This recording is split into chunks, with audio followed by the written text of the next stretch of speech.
ठीक है, अब हम जिस टॉपिक के लिए आएंगे वो टॉपिक होगा वेक्टर का बेसिक से स्टार्ट करेंगे कि एक्चुअली में वेक्टर क्या कर रहा है। जब भी हम एक कोऑर्डिनेट सिस्टम लेते हैं, ठीक है, एक consider a 3 dimensional coordinate system, ठीक है, consider a 3 dimensional coordinate system. कैसा? सर आप कोई पार्टिकल ले लीजिए, कोई पार्टिकल ले लेंगे, पार्टिकल का नाम पी दे दीजिए। सर हम इसको ऑब्जर्व करते हैं हवा में, यहां से यहां तक, ठीक है, और कोई आ रहा है ऐड कर लें सबको।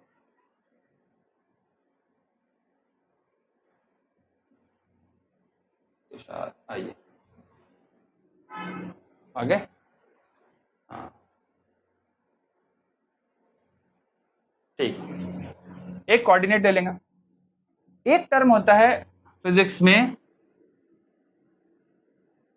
फ्रेम ऑफ रेफरेंस, ठीक है, फ्रेम ऑफ रेफरेंस, इसके साथ एसोसिएटेड होता है ऑब्जर्वर। ये ऑब्जर्वर एक्ट करता है चीजों को मेजर करने का। जैसे वो रोड पे आपने देखा है एक माइलस्टोन बना रहता है कि यहां से ये दूरी इतनी है, यहां से ये दूरी इतनी है, ठीक है।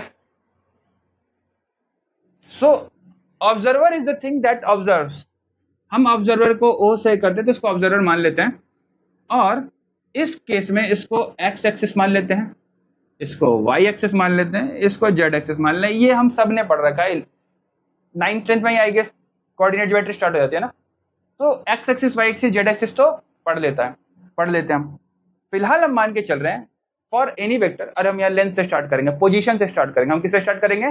पोजीशन से स्टार्ट करेंगे कि एक ऑब्जर्वर की तुलना में ऑब्जर्वर का कोऑर्डिनेट हमेशा 0 0 0, ठीक है, अगर कोई ऑब्जर्वर है तो। और इसका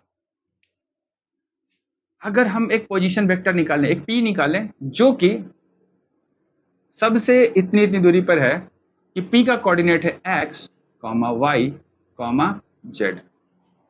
अब जेड वाला हमारा थोड़ा फिट करना मुश्किल है, हम बस मान लेते हैं कि यही है, इसी एक्सिस पे कहीं पर है, ठीक है। और एसोसिएट कर देते हैं इसके डायरेक्शन वेक्टर्स, आई के एक्स के अलॉन्ग होते हैं आई कैप। ये मैग्नीट्यूड पार्ट था सर, इसका स्केल जो कर देते हैं मैग्नीट्यूड पार्ट था। आई कैप बिकम्स डायरेक्शन वेक्टर या ऑर्थोगोनल वेक्टर कहते हैं पूरे सिस्टम को। एक्स के अलॉन्ग आई कैप, वाई के along J cap, and Z के अलॉन्ग के कैप।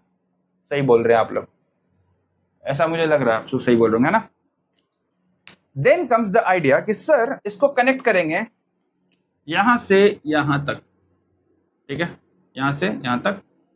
तो ये जो ओपी वेक्टर होगा ना, OP vector, it will be called O to P is called position vector of O, है ना, it will be called position vector of P with respect to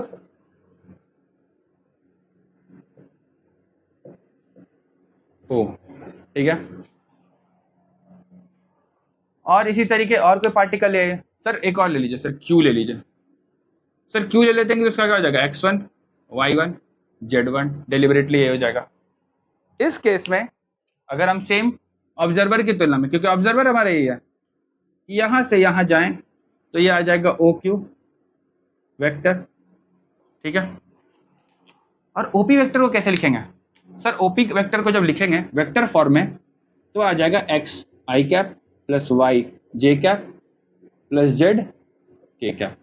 और ओ क्यू को भी same position vector of P Q with respect to O, same इसके लिए क्या लिखेंगे sir? x1 I cap plus y1 J cap plus z1 K cap.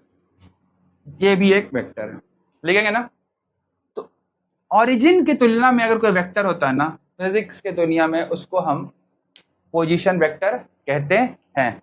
और यहीं से आपकी स्टार्ट होती है। ये इट्स लाइक एक टीचर बैठा है क्लास में, अलग टीचर बैठा नहीं, टीचर है अपनी जगह पे, और अलग अलग चेयर्स पे बैठे हुए हैं, उसके लिए सारे बच्चे एक एक कोऑर्डिनेट हैं कोऑर्डिनेट सिस्टम में, ठीक है।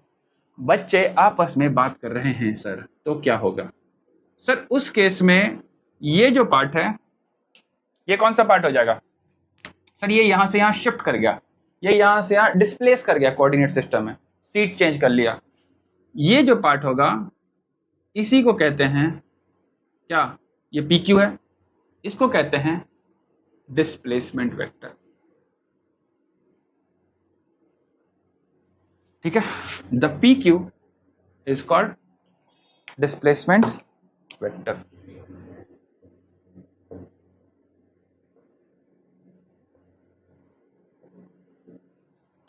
पहली बार आप जब पढ़ते हैं सुपरपोजिशन ऑफ चार्जेस या सुपरपोजिशन ऑफ पार्टिकल, 11th वाले पढ़ते हैं superposition of masses. Random masses हैं, वो हवाओं में इस तरीके से सिचुएटेड हैं, and then what we do, then we create an observation based system, और फिर हम उस पूरे सिस्टम को वेक्टर में डाल देते हैं, और फिर हमें पता चल जाता है कि हमें कौन सी क्वांटिटी निकालनी है, तो फिर हम उसका सुपरपोजिशन ले लेते हैं। 12th में आप इलेक्ट्रिक चार्जेस का तो स्केलर होता है, इलेक्ट्रिक फील्ड का निकालते हैं, फोर्सेस का निकालते हैं, और किसका निकालते हैं जहां पे आप अप्लाई करते हैं, फिर ऑप्टिक्स में आएगा तो वहां पे भी यूज होगा। ठीक है, सो दिख रहा है, वेक्टर सम करते हैं, फोर्स का, इलेक्ट्रिक फील्ड का कर दिए हैं, इलेक्ट्रिक फोर्स का कर दिया वेक्टर सम, सुपरपोजिशन प्रिंसिपल जिसका बारे में पढ़ा था आप लोगों ने कि सर वेक्टर के हिसाब से लिखा, फिर हमने वैल्यू लिख दी। डिस्क्रीट हो तो डिस्क्रीट के टर्म्स में, और कंटिन्यूअस है तो इंटीग्रेशन के टर्म्स में, है ना, डिस्क्रीट तो सिग्मा बना के लिख देते हैं। उसी तरीके स्केलर जब ऐड करना है तो स्केलर सिंपली ऐड कर देते, क्योंकि डायरेक्शन होता नहीं है वहां, वेक्टर अलजेब्रा ना लग करके सिंपल अलजेब्रा लगता है। जैसे चार्ज जोड़ना है, -5 +6 7 8 जोड़ दो, कोई डायरेक्शन नहीं है, वैल्यू को रैंडम जोड़ो, जो नेट चार्ज आएगा वही एप्लीकेबल है, वही कहानी खत्म है। गॉस लॉ में क्या करते हैं, charge in close, total charge जोड़ दो, अगर नेट चार्ज 0 है तो भी आपका वहां पे फ्लक्स 0 कहलाएगा, है ना। सेम यहाँ पर भी, यहाँ तक कॉपी करिए, फिर हम वेक्टर को वेक्टर से स्टार्ट करते हैं। ठीक है, कॉपी करिए, फिर मुझे बताते चलेगा सर मेरा हो गया।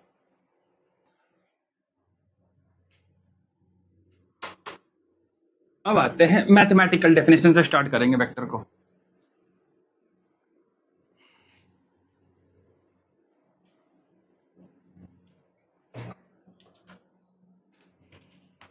तो हम वेक्टर डिफाइन कैसे करते हैं? वेक्टर जिसका पहला क्या होना चाहिए, has a specified direction, magnitude तो होता ही है, बट फर्स्ट पॉइंट है कि स्पेसिफाइड डायरेक्शन होना चाहिए। बोले यस सर, डायरेक्शन है, जिंदगी में भी डायरेक्शन होनी चाहिए, नहीं तो हम स्केलर हो जाएंगे। स्केलर का भी अपना इंपॉर्टेंस है, तो वेक्टर बनना है। And what, obeys the laws of, obeys the laws of vector addition। Basically वो आपने पढ़ा होगा सर, ट्राइंगल लॉ एंड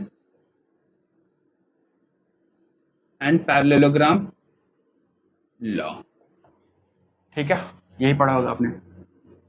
अब जब भी हम पोजीशन कोऑर्डिनेट सिस्टम बनाते हैं, अच्छा और भी बहुत बेसिक्स चलते हैं इन चीजों को भी, कि सर अगर वेक्टर लिखते हैं ना तो किसी चीज के ऊपर ये डायरेक्शन होता है, vector is always like this, इसको हेड कहते हैं, इसको टेल कहते हैं, है ना।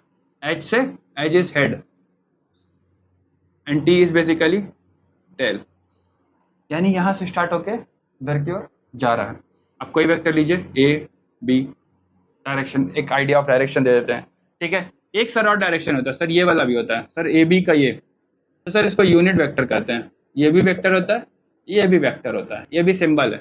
Just this includes only for direction purpose, for direction purpose.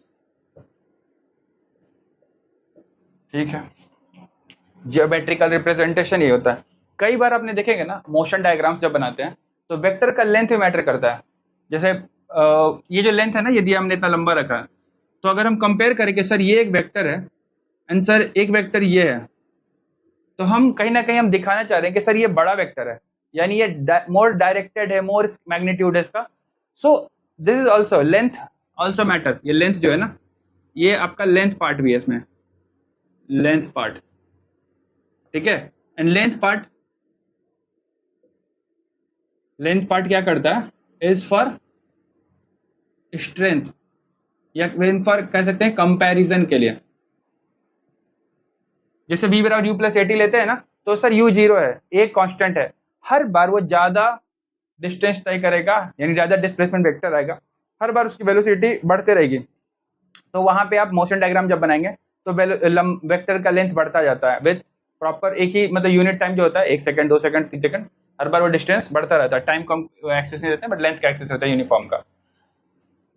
सो हम स्टार्ट करते हैं एक प्रैक्टिकल पोजीशन वेक्टर से and the vector might be written as like this. एक सर कोई वेक्टर है आर, उसको लिखते हैं sir X I cap plus Y J cap plus Z K cap, है ना। रिप्रेजेंटेशन करते हैं, लास्ट में हम लोगों ने देखा था सर उस तरीके से। सर तो इसमें जो एक्स वाई जेड है, एक्स वाई जेड है वो कंपोनेंट है, कंपोनेंट्स ऑफ वेक्टर, ठीक है।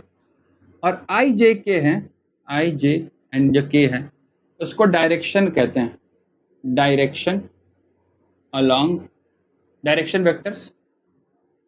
देख रहे इस पर ये हैट वाला लगा हुआ है ना, I J K direction vectors along X Y and Z respectively. इस टाइम भी कर रहा है,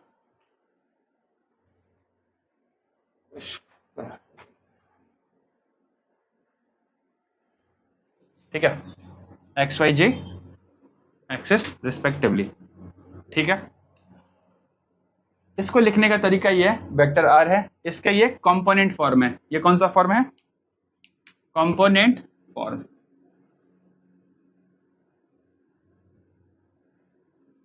एक तरीका और होता है, अगर सेम वेक्टर है ना, यहाँ पे सेम वेक्टर अगर हम ले चले, सर एक वेक्टर आर है, ठीक है, और यहाँ पे कोई वेक्टर है, इसका एक तरीका है कि सर आप एक्स वाई जी डिफाइन कर दीजिए और लिख लीजिए सर कि सर ये होता है बेसिकली इस तरीके से एक्स वाई एंड जेड, और या तो इसका एक फॉर्म होगा थीटा और आर के टर्म्स में भी, आर और थीटा के टर्म्स में भी आता है। सो एक फॉर्मेट वो भी होता है कि सर आप सिंपली किसी वेक्टर को, जैसे वेक्टर आर है तो लिख सकते हैं कि सर ये आर का मैग्नीट्यूड है, ये आर का डायरेक्शन है, ठीक है, आर का मैग्नीट्यूड और आर का डायरेक्शन भी है। और यहाँ सबको लिख ही देता हूँ मैं, this is magnitude and this is direction. तो सर ये होता क्या, अगर इस वेक्टर से मुझे ये वेक्टर रिलेट करना होगा, मैग्नीट्यूड निकालना होगा, तो हम क्या करते हैं, क्या करते हैं मैग्नीट्यूड निकालने के लिए? मैग्नीट्यूड ऑफ वेक्टर देखते हैं, मैग्नीट्यूड ऑफ वेक्टर क्या होगा? ठीक है, root X square plus Y square plus Z square. इस फॉर्मूला को बाद में भी याद रखिएगा, जब मैं डॉट प्रोडक्ट पढ़ा रहूंगा वहां पे भी इसका काम आएगा, है ना। और मैग्नीट्यूड ऑफ वेक्टर को ना क्या क्या लिख सकते हैं हम एज ए सिंबल, एक तो लिख सकते हैं आर, और एक तरीका है और कि आर वेक्टर को एस ये आइडिया में लिख सकते हैं। और मैंने कहा है कि वेक्टर का सर मैग्नीट्यूड और डायरेक्शन दोनों होता है, तो सर डायरेक्शन का पार्ट भी आएगा, डायरेक्शन ऑफ वेक्टर क्या होगा? Direction of vector sir some same magnitude के पार्ट है ना, ये जो वेक्टर है जो यहाँ लिखा हमने, इसको डायरेक्शन से मैग्नीट्यूड से डिवाइड कर दीजिए, इसको आर मान लेते हैं, या तो आप पूरा कर दीजिए कि सर ये वेक्टर है sir X I cap plus Y J cap plus Z K cap by root under X square plus Y square plus Z square, ठीक है, ये है। या इसको लिख सकते हैं कि sir x square x I cap plus Y J cap plus Z K cap, यहाँ पे आर, बस इतना लिखेगा। तो सर सिर्फ ये क्या जो भी पार्ट बचेगा ना उसमें डायरेक्शन वेक्टर बचेगा, डायरेक्शन पार्ट ही बचेगा। डायरेक्शन जब पार्ट बचेगा ना, हम जिस पार्ट में डायरेक्शन पढ़ते हैं उस वेक्टर के टाइप को हम कहते हैं यूनिट वेक्टर। हम क्या कहते हैं उसको? Unit vector. ये क्या है सर? ये यूनिट वेक्टर है, यही है ना। तो यहाँ पे ये आर कैप आ जाएगा। और आप इसको आप और लिखना चाहेंगे सर यूनिट वेक्टर कैसे लिखते हैं, तो सर यूनिट वेक्टर इस तरह से लिखते हैं कि sir X by R I cap plus Y by R J cap plus Z by R K cap. ये कहलाता है, ये जो टर्म कहलाता है ये यूनिट वेक्टर ऑफ किसी का है, किसी का भी यूनिट वेक्टर होता है। Unit vector is the standard type, क्या फायदा होता है सर इसका? सर इससे आप डायरेक्शन वेक्टर निकाल सकते हैं, इससे आप डायरेक्शन वेक्टर निकाल सकते हैं। और अगर डायरेक्शन वेक्टर निकाल लिया आपने और यूनिट वेक्टर भी इसको कह रहे हैं, तो सर इसका जो मैग्नीट्यूड होगा ना, मैग्नीट्यूड ऑफ दिस, वो क्या होना चाहिए? 1। इसका मैग्नीट्यूड 1 होना चाहिए। आप करके देख लीजिए, कोई भी वेक्टर लीजिए, मैं आपको अभी देता हूँ एक एग्जांपल। ये इतना सिंबलिज्म हो गया है तो थोड़ा हम एक एग्जांपल ही देते हैं। फॉर एग्जांपल कोई वेक्टर लीजिए r बराबर 3i कैप, बहुत बेसिक है, 4j cap plus 5k cap, ठीक है। क्या मैग्नीट्यूड होगा इसका मुझे बताइए। जब लिखना होगा तो रूट अंडर सीधा कर देंगे, 3 square plus 4 square plus 5 square, कितना हो जाएगा? 3 3 जा 9 प्लस 4 4 जा 16, 5 5 जा 25, कितना हो जाएगा बच्चों? जोड़ के बताओ। 16 9 25 25 25 50 बराबर कितना हो जाएगा? 5 रूट 10, 5 इंटू 10 कर देंगे, क्या कर सकते हैं? या 25 5 रूट 2 कर सकते हैं, 5 रूट 2 है ना। 5 रूट 2 इसका मैग्नीट्यूड आ गया। इसका डायरेक्शन वेक्टर निकालिए आर कैप, वो कितना है? सॉरी मैग्नीट्यूड नहीं, इसका डायरेक्शन वेक्टर निकालिए।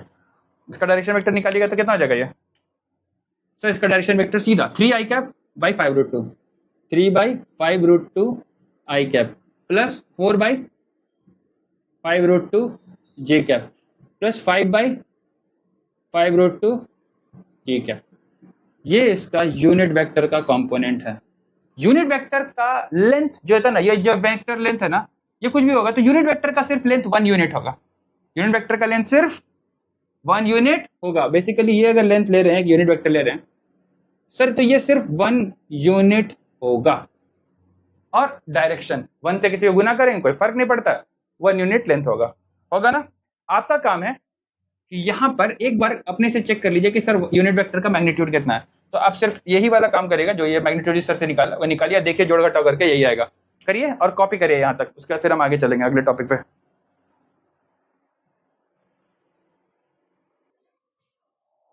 ठीक है, सो मैग्नीट्यूड आपका निकालिएगा ना, आएगा 1 आएगा, करके देख लीजिएगा। इसका मैग्नीट्यूड 1 ही आना चाहिए, आएगा ही, नहीं आएगा तो दिक्कत है। ठीक है, क्रक्स यही था कि डायरेक्शन स्पेसिफाइड होने चाहिए और ओबे करना चाहिए laws of vector addition, basically triangle law and parallelogram. थोड़ा देर में हम वहां पर ही पहुंच जाएंगे। यूनिट वेक्टर समझ में आ गया? यूनिट वेक्टर का क्या पर्पस है? आई जे के इज ऑर्थोगोनल यूनिट वेक्टर। जब आपको कंपोनेंट फॉर्म में या रेक्टेंगुलर रिजोल्यूशन करते हैं जब भी हम, तो वहां पे निकालते हैं इस तरीके से, है ना। आपने ये बात समझ गई। अच्छा, जीरो वेक्टर भी हो सकता है क्या?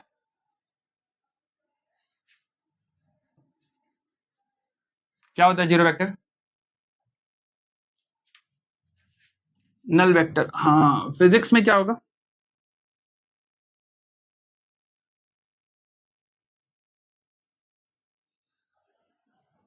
यूज, कोई आइडिया? जीरो आई क्या? हाँ सही कह रहे हैं आप लोग कि जीरो वेक्टर हो जा सकता है कि सर, या इसको नल वेक्टर भी कहते हैं ना। क्या यूज करते होंगे नल वेक्टर्स को? सर जीरो आई कैप प्लस जीरो जे कैप प्लस जीरो के कैप, इसका यूज क्या होगा? सर मैं ही बताता हूँ, इसका यूज होता है टू शो ऑरिजिन। पहली बात तो, अगर दो वेक्टर के सम हमेशा ही एक वेक्टर होगा, तो दो पैरेलल वेक्टर को अगर आप सब्सट्रैक्ट कर रहे हैं, somehow it is 0 0 0, every coordinate is 0, what is the 0 0 0 coordinate? Origin. Null vector is there to represent origin, है ना, 0 0 0, है ना, to show origin, to represent origin, null vector is there। तो कोई भी नल्ला नहीं है, वो जीरो वेक्टर है। Basically if a vector a is equal to vector b, so जो जीरो वेक्टर है a will come as vector a minus vector b, simple, है ना। इट इज लाइक दैट कि सर दो वेक्टर को घटा देंगे, क्योंकि दो वेक्टर का सम हम कह रहे हैं ना कि सर वेक्टर वो हो रहा है एडिशन। जीरो वेक्टर बहुत इंपॉर्टेंट होता है कंसेप्चुअली, इट मेक सेंस। ठीक है, अब हम आते हैं किस पे आए हम आते हैं थोड़ा सा रिजोल्यूशन निकालते हैं किस तरीके से। ठीक है, कुछ प्रॉपर्टीज होती हैं वो भी जान लेते हैं। ठीक है, रिजोल्यूशन या हम कह सकते हैं resultant, basically resultant of two vectors, resultant of two vectors. अगर दो वेक्टर ए एंड बी के बीच में एंगल कितना है, थीटा, हैव एंगल थीटा, तो रिजल्टेंट वेक्टर जो आएगा ना ए प्लस बी, वो आ जाएगा, अगर मैग्नीट्यूड निकालने जाएंगे, root under A square plus B square plus 2ab cos theta, 2ab cos theta. This is resultant of a vector. और ये मैग्नीट्यूड ये cos थीटा पे डिपेंड कर रहा है, तो cos थीटा का वैल्यू मैक्सिमम कब होता है, cos थीटा कहाँ से कहाँ लाइक करता है सर, cos थीटा -1 से +1 लाइक करता है। -1 पे कितनी वैल्यू होती है, क्या एक्सिस चलता है इसका, 1 इज एट लाइक 0 डिग्री है ना, अगर cos 0 डिग्री है तो 1 है, cos 180 डिग्री है तो -1 है, और cos 90 है तो 0 है। ये है cos का प्रोडक्ट, ठीक है। नीचे इरेज कर दूं,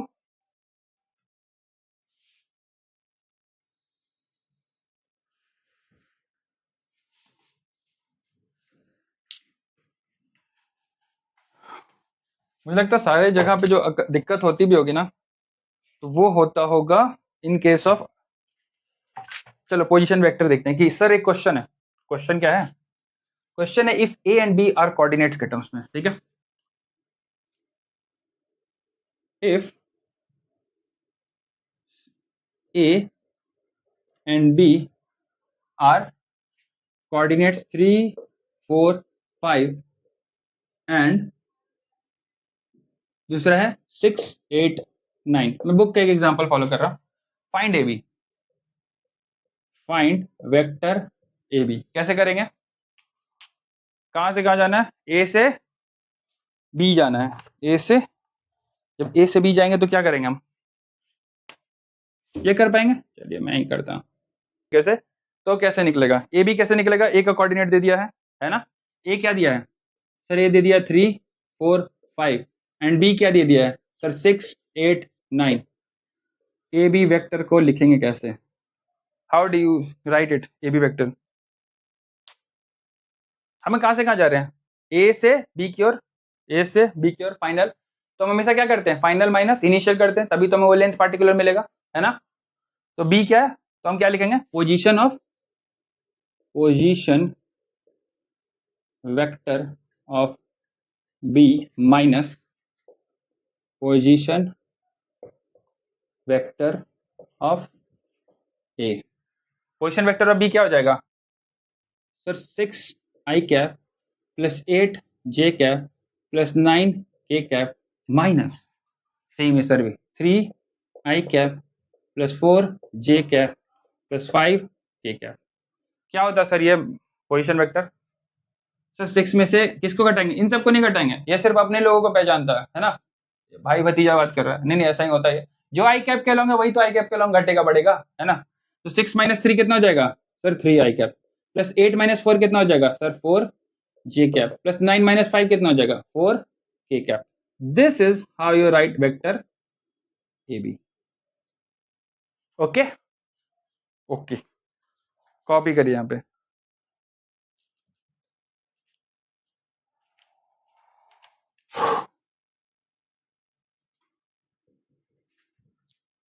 resolution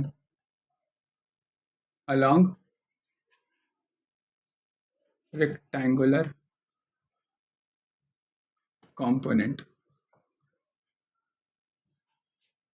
रिजोल्यूशन लग रही है, कोई वेक्टर अगर हम मान लेंगे, इसमें होता क्या है कि कोई वेक्टर ऐसे रैंडमली ओरिएंटेड है, ठीक है, कोई वेक्टर ऐसे रैंडमली ओरिएंटेड है जिसको हम कह देंगे सर ये आर है, हम इसको एक कोऑर्डिनेट सिस्टम प्रोवाइड करेंगे, लो बेटा एक तरीके से रहो, तो इसके साथ हमने क्या किया, अभी तो हम लेक्चर है 2 ही डायमेंशन लेक्चर है, 3 डायमेंशन के बाद करेंगे इन 2 डायमेंशन, सर ये अगर ये एक्स एक्सिस है, सर ये वाई एक्सिस है। ये वाला पार्ट क्या बन जाता है अगर ये थीटा एंगल है, क्योंकि हम बेसिकली ओरिजिन एक्स एक्सिस से मान के चलते हैं, वहीं से एंगल मेजर करते हैं, थीटा आ जाता है। ये ये हो जाएगा आर कॉस थीटा और ये हो जाएगा आर साइन थीटा। अब जब वेक्टर को लिखना होगा तो हम किस फॉर्म में लिखेंगे? R X I cap plus are Y J cap. Sir R x क्या हो जाएगा और आर वाई क्या हो जाएगा? आर एक्स हो जाएगा सिंपली आर कॉस थीटा और R Y R sine theta. ठीक है, R X R cos theta basically अगर वेक्टर दे दिया है तो सर उसका कॉस थीटा ये क्या है? सर ये आर इसका मैग्नीट्यूड है। सर यहाँ पे आर क्या है? R is magnitude. Sir magnitude को आपको गुना कर देना है रिस्पेक्टिव थीटा के कोसाइन और साइन से, जिससे कि आपका एक्स कंपोनेंट, ये आर एक्स क्या है sir? X component of vector R, और ये क्या R y? Sir y component of vector R. अब बोलेंगे सर ये एक्स कंपोनेंट वाई कंपोनेंट है, सर यहाँ से मैग्नीट्यूड आएगा, सर यहाँ से भी आएगा। सर आर का जो मैग्नीट्यूड आ जाएगा, या जिसको आर ऐसे भी लिख सकते हैं सर, वो हो जाएगा आर एक्स का स्क्वायर प्लस आर वाई का स्क्वायर, या बेसिकली जो यहाँ वैल्यू उसको पुट करिए, सर आर कॉस थीटा का square plus r sine theta का square. Yes sir? No? Yes sir. Sir ये क्या हो जाएगा? Sir r square cos square theta plus r square sine square theta, bracket बंद। इन सब पे कितना पावर ले जाएंगे? 1/2 डाल देंगे रूट लिखने की जगह। सर आर स्क्वायर कॉमन ले लीजिए और एक ब्रैकेट और दे दीजिए, तो हम इसमें करली ब्रैकेट देते हैं, अंदर क्या हो जाएगा? Cos square theta plus sign square theta करली ब्रैकेट या 1/2। क्या होता है सर इसकी वैल्यू? प्रॉपर्टी बताइए, ट्रिग्नोमेट्रिक प्रॉपर्टी है 1, तो सिंपली आ जाएगा आर स्क्वायर का मैग्नीट्यूड का रूट 1/2, है ना? आ गया रेक्टेंगुलर कंपोनेंट में। सेम बात है, प्रूफ हो गया जो हमने पहले पढ़ा था, magnitude of R cap. So this is the process. इसको भी कॉपी करिए फटाफट और फिर हम एग्जैक्टली स्टार्ट करेंगे वेक्टर प्रोडक्ट से। एक दो हम लोग ना क्लासिकल, इधर वाला हो गया ना आप लोग का? बोलिए, मैं से हट जाता हूँ, बट अगर इधर वाला हो गया तो बोलिए, मैं इधर इरेज करके आप उसको कॉपी करिएगा। किसी का नहीं हुआ है तो ना बोलो।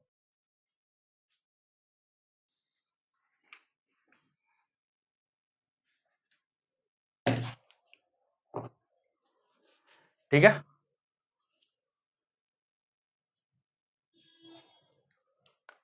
सबसे ज्यादा जो आप इस केस का यूज करते हैं वो याद होगा सर, इंक्लाइन पे जब होता था बहुत परेशान करता था ये इंक्लाइन वाला प्रॉब्लम सबको।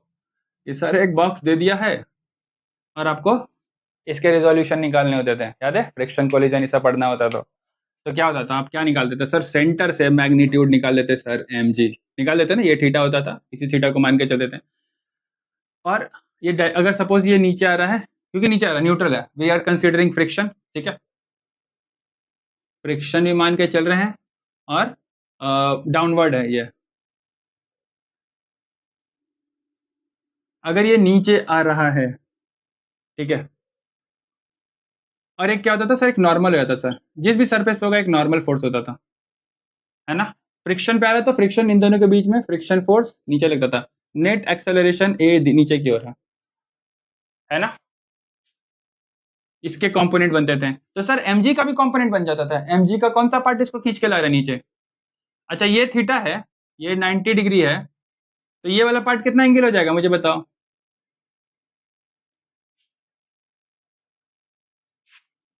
ये mg cos थीटा होगा कि ये mg cos थीटा होगा? ये a है, ये b है, a mg cos थीटा होगा कि b mg cos थीटा होगा? mg ये है। बोलो बोलो बच्चों, जल्दी बोलो, बोलो माइक ऑफ कर करके फटाफट से। सर ये थीटा है ना, थीटा ये हो जाएगा। कितने लोग इस बात से सहमत हैं? कमेंट बॉक्स में आप रेज करो ऐसे हैंड, ये इस बात से सहमत है कि ये थीटा होगा? कोई कुछ बोल ही नहीं रहा। जनगणना के लिए आए आप लोग? कोई कुछ नहीं बोलेगा, बस दो चार लोग के, हाँ तीन चार एक ही वोट बार बार दे रहे हैं। हाँ अभी आया, अभी ऐसे देना, जनगणना के लिए नहीं आए आप लोग, है ना, थोड़ा दिखाना है सर, क्लास में है सर।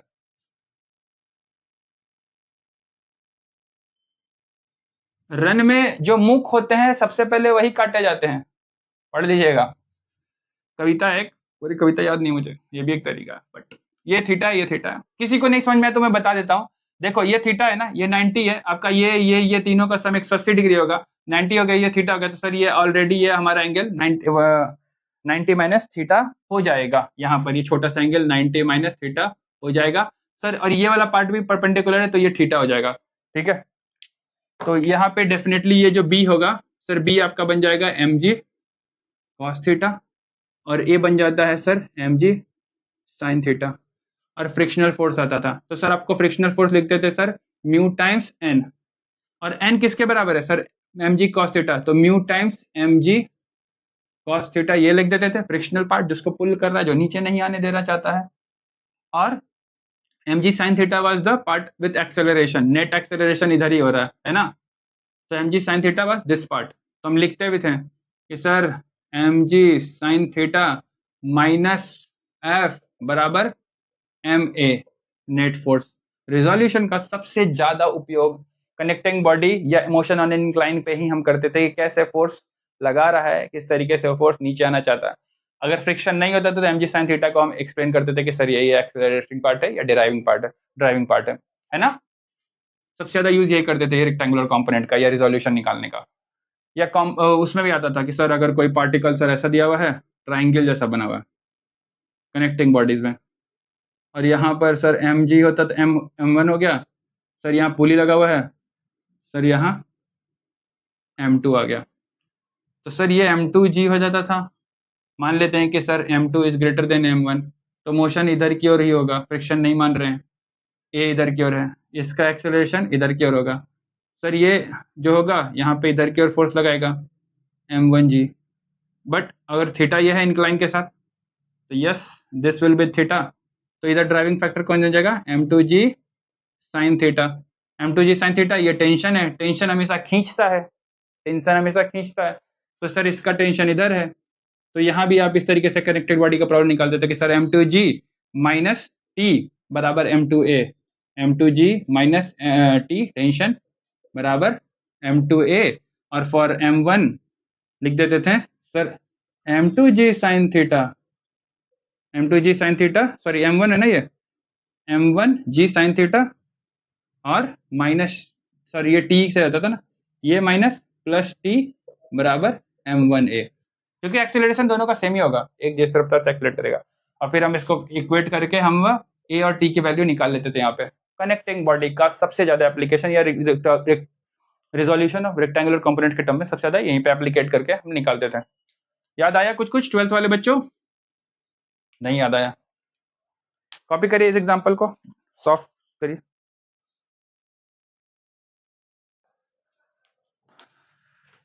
कह रहा है if a vector makes an angle of 30 degree with horizontal, if horizontal component of vector is 250, find the magnitude of vector and its vertical component। ठीक है सर, तो सर एक वेक्टर है, ठीक है, कुछ इस तरीके से, ये हॉरिजॉन्टल से कितना बना रहा है, इसका हॉरिजॉन्टल वेक्टर कर दें, सर ये कर दिया, सर ये हॉरिजॉन्टल से 30 डिग्री बना रहा है, और इसकी वैल्यू सर 250 है, सर 250 वाला कौन सा है, R cos theta, sir are cos theta बराबर 250, ठीक है, और cos थीटा का r कितना हो जाएगा, r cos 30 कितना हो जाएगा, cos 30 कितना हो जाता है मुझे नहीं पता, बताओ बच्चों, बराबर 250, r बराबर आ गया 250 बाई cos 30 डिग्री। अब क्या निकालेंगे, ये आ गया आपका वेक्टर, फिर आ जाएगा वर्टिकल कंपोनेंट, वर्टिकल कंपोनेंट क्या हो जाएगा सर, r साइन थीटा, और r साइन थीटा कितना हो जाएगा सर 250 बाई cos 30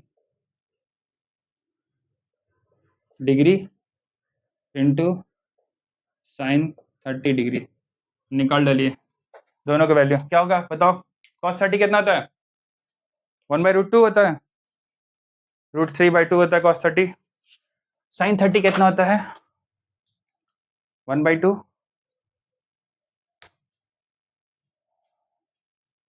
कितना वैल्यू आया आर कह रहा है क्वेश्चन वेक्टर ए बराबर sir i cap plus 2 J cap minus 3 k cap है हम लोग के when a vector b is added to a when a vector b is added to a, ठीक है, we get a unit vector along x-axis. We get a unit vector along x-axis. ठीक है, find the value of b. Find the value of b. Question mark. Also find magnitude.